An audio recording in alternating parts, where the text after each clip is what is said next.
Ecclesiastes chapter 1. Teacher, son of David, king of Jerusalem.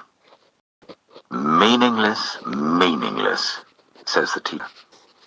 Utterly meaningless. Everything is meaningless. What do people gain from all their labors, in which they toil under the sun? Generations come and generations go, but the earth remains forever. The sun rises and the sun sets, and hurries back to where it rises. The wind blows to the south and turns to the north. Round and round it goes, ever returning on its course. All streams flow into the sea, yet the sea is never full. To the place the streams come from, there they return again. All things are wearisome, more than one can say. The eye never had enough of seeing, nor the ear its fill of hearing. What has been, will be done again. There is nothing new. Is there anything of which one can say, "Look, this is something new"? It was here already long ago.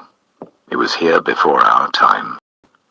No one remembers the former generations, and even those yet to come will not be remembered by those who follow them. I, the teacher, was king over Israel in Jerusalem. I applied my mind to study and to explore, by wisdom, all that is done under the heavens. What a heavy burden God has laid on mankind. I have seen all the things that are done under the sun. All of them are meaningless, a chasing after the wind. What is crooked cannot be straightened. What is lacking cannot be counted. I said to myself, "Look, I have increased in wisdom more than anyone who has ruled over Jerusalem before me. I have experienced much and knowledge." Then I applied myself to the understanding of wisdom, and also of madness and folly. But I learned that this too is a chasing after the wind. For with much wisdom comes much sorrow. The more knowledge, the more grief.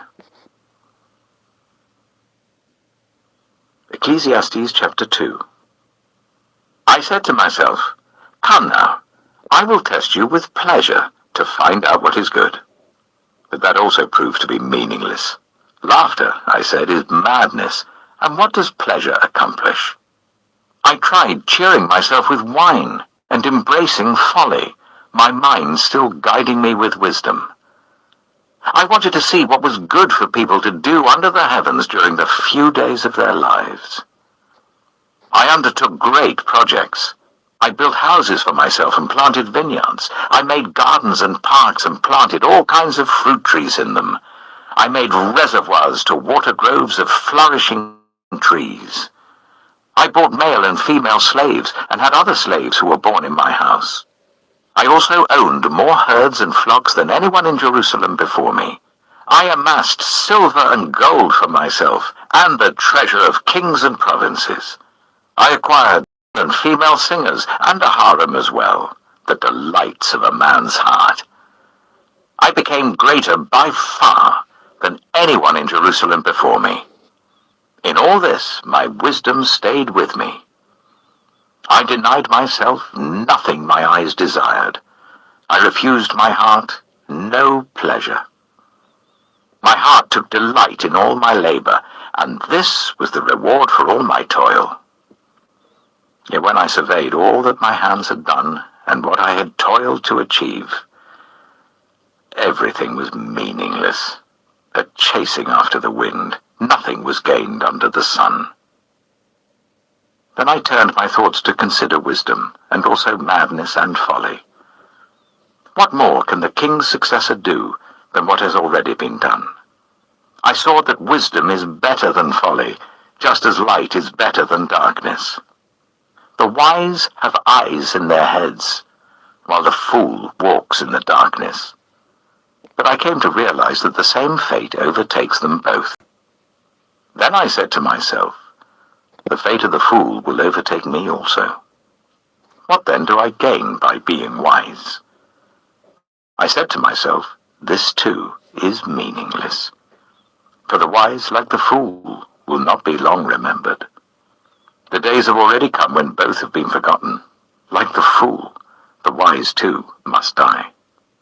So I hated life, because the work that is done under the sun was grievous to me. All of it is meaningless, a chasing after the wind. I hated all the things I had toiled for under the sun, because I must leave them to the one who comes after me. And who knows whether that person will be wise or foolish? Yet they will have control over all the fruit of my toil, into which I have poured my effort and skill under the sun. This too is meaningless. So my heart began to despair over all my toilsome labor under the sun. For a person may labor with wisdom, knowledge, and skill, and then they must leave all they own to another who has not toiled for it. This too is meaningless and a great misfortune. What do people get for all the toil and anxious striving with which they labor under the sun? All their days their work is grief and pain. Even at night their minds do not rest. This too is meaningless. A person can do nothing better than to eat and drink and find satisfaction in their own toil. This too, I see, is from the hand of God, for without him who can eat or find enjoyment? To the person who pleases him, God gives wisdom, knowledge, and happiness, but to the sinner, he gives the task of gathering and storing up wealth to hand it over to the one who pleases God. This too is meaningless, a chasing after the wind. Ecclesiastes chapter 3. There is a time for everything, and a season for every activity under the heavens. A time to be born and a time to die. A time to plant and a time to uproot. A time to kill and a time to heal. A time to tear down and a time to build. A time to weep and a time to laugh. A time to mourn and a time to dance. A time to scatter stones and a time to gather them. A time to embrace and a time to refrain from embracing. A time to search and a time to give up. A time to keep and a time to throw away. A time to tear and a time to mend. A time to be silent and a time to speak. A time to love and a time to hate. A time for war and a time for peace. What do workers gain from their toil? I have seen the burden God has laid on the human race. He has made everything beautiful in its time. He has also set eternity in the human heart, yet no one can fathom what God has done from beginning to end. I know that there is nothing better for people than to be happy and to do good while they live, that each of them may eat and drink and find satisfaction in all their toil. This is the gift of God. I know that everything God does will endure forever. Nothing can be added to it and nothing taken from it. God does it so that people will fear him.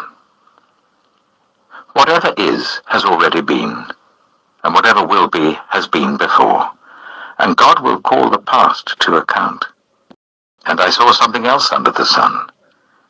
In the place of judgment, wickedness was there. In the place of justice, wickedness was there. I said to myself, God will bring into judgment both the righteous and the wicked, for there will be a time for every activity, a time to judge every deed. I also said to myself, as for humans, God tests them so that they may see that they are like the animals. Surely the fate of human beings is like that of the animals. Same fate awaits them both. As one dies, so dies the other. All have the same breath. Humans have no advantage over animals. Everything is meaningless. All go to the same place. All come from dust, and to dust all return. Who knows if the human spirit rises upward, and if the spirit of the animal goes down into the earth? So I saw that there is nothing better for a person than to enjoy their work, because that is their lot. For who can bring them to see what will happen after them? Ecclesiastes chapter 4. Again I looked, and saw all the oppression that was taking place under the sun.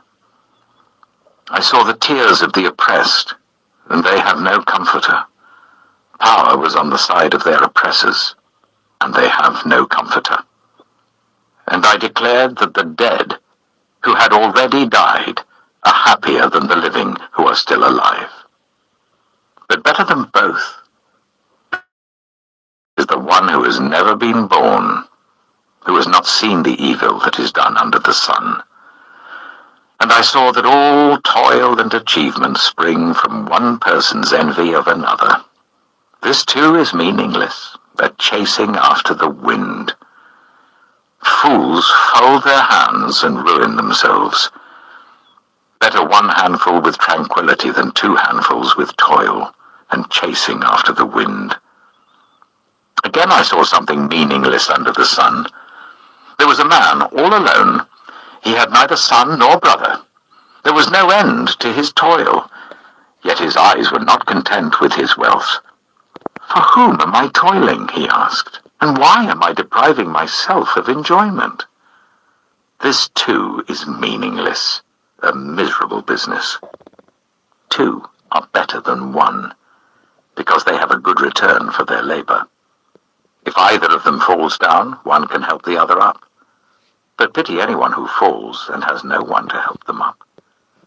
Also, if two lie down together, they will keep warm. But how can one keep warm alone? Though one may be overpowered, two can defend themselves. A cord of 3 strands is not quickly broken.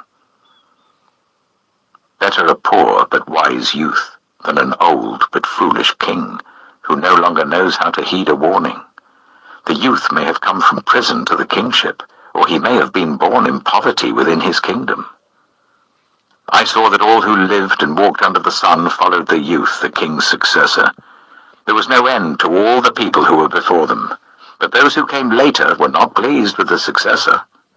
This too is meaningless, a chasing after the wind. Ecclesiastes chapter 5. Guard your steps when you go to the house of God. Go near to listen, rather than to offer the who do not know that they do wrong. Do not be quick with your mouth. Do not be hasty in your heart to utter any God. God is in heaven, and you on earth, so let your words be few. A dream comes when there are many cares, and many words mark the speech of a fool. When you make a vow to God, do not delay to fulfill it. He has no pleasure in fools. Fulfill your vow. It is better not to make a vow than to make one and not fulfill it. Do not let your mouth lead you into sin, and do not protest to the temple messenger, "My vow was a mistake." Why should God be angry at what you say and destroy the work of your hands? Much dreaming and many words are meaningless. Therefore, fear God. If you see the poor oppressed in a district, and justice and rights denied, do not be surprised at such things, for one official is eyed by a higher one, and over them both are others higher still. The increase from the land is taken by all. The king himself profits from the fields. Whoever loves money never has enough. Whoever loves wealth is never satisfied with their income. This too is meaningless. As goods increase, so do those who consume them, and what benefit are they to the owners, except to feast their eyes on them? The sleep of a laborer is sweet, whether they eat little or much. But as for the rich, abundance permits them no sleep. I have seen a grievous evil under the sun. Wealth hoarded to the harm of its owners, or wealth lost through some misfortune, so that when they have children there is nothing left for them to inherit. Everyone comes naked from their mother's womb, and as everyone comes, so they depart. They take nothing from their toil that they can carry in their hands. This too is a grievous evil. As everyone comes, so they depart.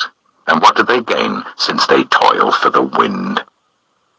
All their days they eat in darkness with great frustration, affliction, and anger.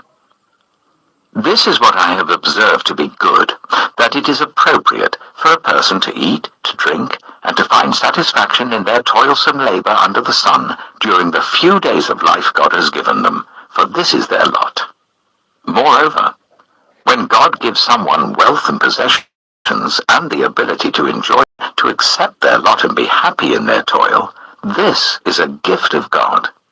They seldom reflect on the days of their life because God keeps them occupied with gladness of heart. Ecclesiastes chapter 6. I have seen another evil under the sun, and it weighs heavily on mankind. God gives some people wealth, possession, and honor, so that they lack nothing their hearts desire. God does not grant them the ability to enjoy them, and strangers enjoy them instead. This is meaningless, a grievous evil. A man may have 100 children and live many years, yet no matter how long he lives, if he cannot enjoy his prosperity and does not receive proper burial, I say that a stillborn child is better off than he. It comes without meaning, it departs in darkness, and in darkness its name is shrouded. Though it never saw the sun or knew anything, it has more rest than does that man, even if he lives 1,000 years twice over, but fails to enjoy his prosperity. Do not all go to the same place. Everyone's toil is in their mouth, and yet their appetite is never satisfied. What advantage have the wise over fools? What do the poor gain by knowing how to conduct themselves before others?